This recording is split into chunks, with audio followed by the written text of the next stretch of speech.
আমরা উনার যতগুলো অ্যাকাউন্ট এখনো অব্দি পেয়েছি, বিভিন্ন অ্যাকাউন্টে 93 কোটি টাকা।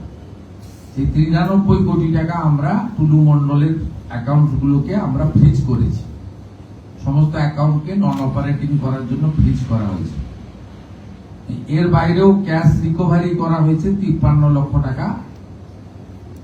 আর আমাদের gold ornament 268 gram, 400 silver 400 gram, platinum jewellery around 23 gram. এছাড়াও আপনার 3 ক্যাশ কাউন্টিং মেশিন পাওয়া গেছে, 1 computer, 2 pen drives, 1 CPU and several documents like road challan, DCR, money received, checkbook। এছাড়াও আপনার 83টা ট্রাক আর ড্রাম্পার 83, সেটাকেও সিজার লিস্টে নেওয়া হয়েছে। এর বাইরে আমরা 21টা প্রপার্টি পেয়েছি, সেটা আন্ডার প্রসেস রয়েছে। প্রপার্টি, এই প্রপার্টি লিস্টের মধ্যে আপনার রয়েছে 7টা বাড়ি, একটা ফার্ম হাউস, 2টো পেট্রোল পাম্প, একটা ব্রিক কিল, একটা পার্কিং, 3টে স্টোন মাইন, 2টো ক্রাসার এবং আদার্স সব মিলিয়ে মোট 21টা প্রপার্টি। এই জায়গার পরিমাণ হচ্ছে 300 বিঘা। এই 300 বিঘা প্রপার্টিকেও আমরা আমাদের যা আইন আছে প্রসেস অনুযায়ী এটাকেও আমরা সিজারের মধ্যে নিচ্ছি, আন্ডার প্রসেস, সময় লাগবে। সেই প্রসেস জেলা পুলিশ করছে। Thanks to SP Birbhum and it's team, tirelessly তারা কাজ করছেন এবং ডিজিপিকেও তো অবশ্যই থ্যাঙ্কস দেব, তিনিও রাউন্ড দ্য ক্লক মনিটরিং করছেন এবং টাইম টু টাইম এইচএসকে এবং আমাকে রিপোর্টিং তারা করছেন।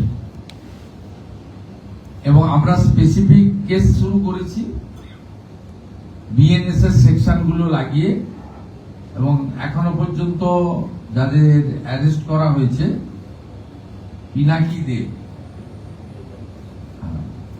মিনার মন্ডল অ্যারেস্ট হয়েছে আর ইন্টারোগেশনের জন্য আনা হয়েছে 5 জনকে। Pinaki De main accountant, Rakibul Islam assistant accountant, Kausar manager of petrol pump, এরকম মোট 5 জনকে ডিটেন করা হয়েছে। এদের মধ্যে যদি কোনো ফাউল কিছু থাকে সেটা তাদেরকে পুলিশ আইন অনুযায়ী ব্যবস্থা নেবে। আর 300 বিঘার জায়গার সাথে সাথে 83টা ট্রাকের সাথে সাথে অল টাইপ অফ ভেহিকেলস সিজ করা হয়েছে 242টি। তার মধ্যে ট্রাক আছে, ডাম্পার আছে, কার আছে, BMW আছে, অডি আছে, এই সব মিলিয়ে 242টি আপনার মোট আপনার সিজ করা হয়েছে। It's a big racket. এরকম বহু জেলাতে আছে, বহু জায়গা আছে। আমাদের সরকার যে কমিটমেন্টের উপরে এসেছিল যে ক্র্যাকডাউন করব এবং যা আইনে ব্যবস্থা নেব এবং এগুলো সিজ করব, অকশন করব এবং যা যা লাগানোর লাগাবো।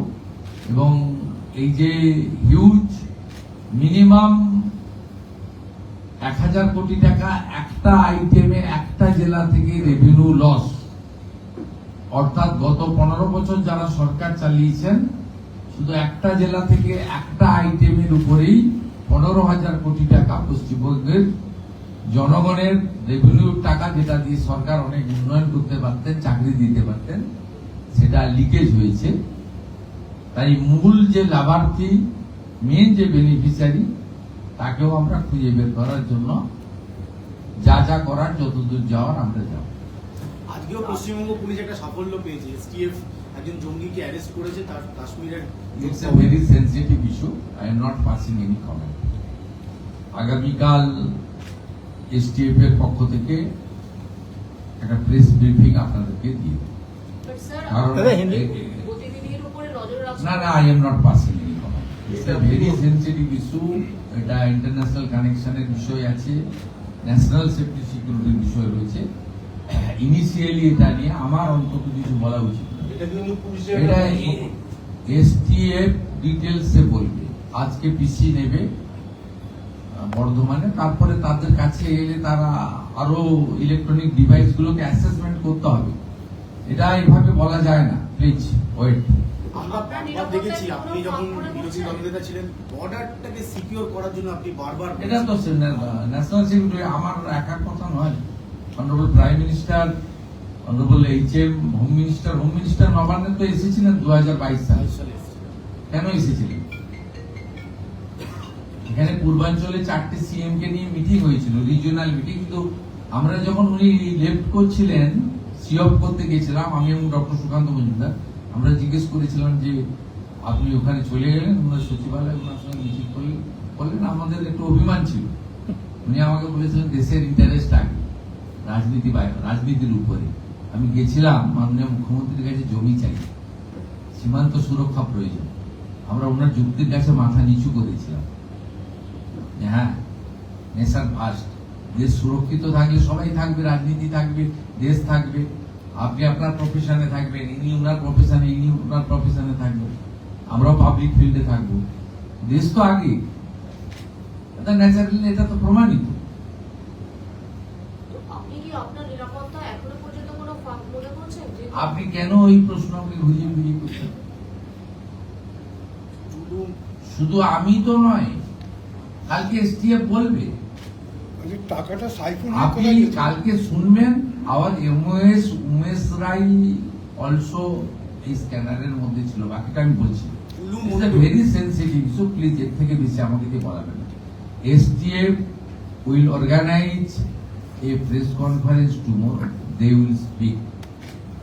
ওদের এখনো অনেক কিছু জানা বোঝা বাকি রয়েছে, ওটা ডিজিপি সাহেব বলবে। এর মধ্যে পলিটিক্যাল পার্সন, মুখ্যমন্ত্রী, মন্ত্রীদেরকে ইনভলভ করবেন। টুলু মন্ডলের পলিটিক্যাল ইনফ্লুয়েন্স পাওয়া যাচ্ছে, পলিটিক্যালি ওর মুভমেন্ট ছিল, তৃণমূলের বহু নেতার সাথে। আমি পলিটিক্যাল বক্তব্য রাখবো না, সরকারের সাপোর্ট ছাড়া হতে পারে না। প্রাক্তন মুখ্যমন্ত্রী মমতা বন্দ্যোপাধ্যায়ের সাপোর্ট ছাড়া এটা হতে পারে না। এত বড় র্যাকেট, এত দিন ধরে সবাই ইনভলভ রয়েছে। আপনি এটা তো পুরো এন্টায়ার স্টেট গভর্নমেন্ট, যিনি লিড করেছেন, responsibility goes to her also.